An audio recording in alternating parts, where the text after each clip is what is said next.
కర్నూలులో బైరెడ్డి సిద్ధార్థరెడ్డి మీద మినిస్టర్ గారు కంప్లైంట్ ఇస్తే ఒక గంట లోపలనే ఎఫ్ఐఆర్ తయారు చేసి కోర్టు కూడా పంపించి పోలీసులు చాలా ఫాస్ట్గా చేశారు. సూపర్ పోలీస్ అనిపించుకున్నారు. అదే ఒక దళిత యువకుడు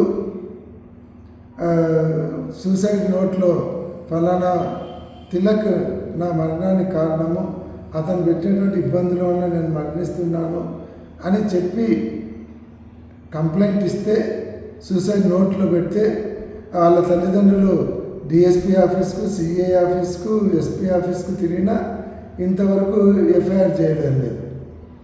అదే ఒక మినిస్టర్ గారి కంప్లైంట్ అంత ఫాస్ట్గా పోయింది.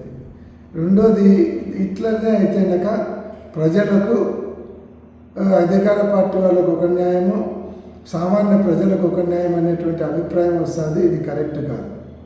రెండవది, మంత్రి గారు కేసు పెడితే సిద్ధార్థరెడ్డి భయపడతాడనో, లేదంటే మోహన్ రెడ్డి మీద కేసు పెడితే మోహన్ రెడ్డి మీద భయపడతాడనో, లేదంటే కార్యకర్తలు భయపడతారని అనుకోవడం అవివేకం.